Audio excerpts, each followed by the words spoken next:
Okay, so let's talk about the new riser. We're going to take care of all your concerns.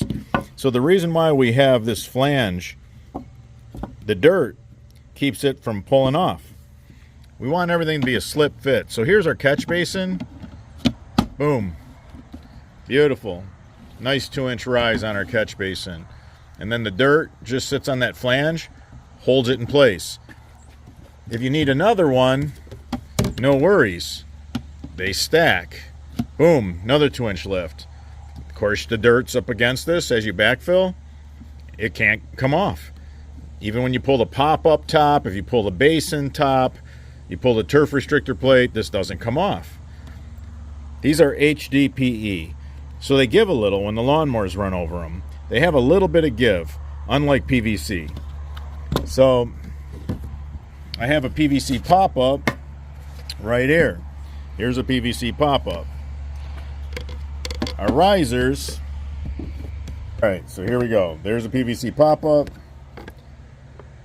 Literally real nice fit.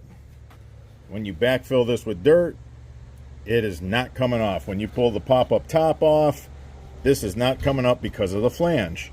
And because it's HDPE, it has some give. So when these big giant lawnmowers, these big 0-turn lawnmowers are running this thing over, they're not going to crack it like PVC. Now, if you already put a riser on your pop-up, no worries. Here's the riser. So I'm going to put this old riser that's PVC. We stopped using these and made our own because the lawnmowers could crack these and break them. So if you already put one on, no worries. Go ahead. Slip the other one right on top of it. Stacks the same way. Beautiful. We're really happy with this product, the results, and I hope this ups your confidence. But we've had no issues with it. We've been working with prototypes throughout the season, and we finally just ran a production run and did the changeover.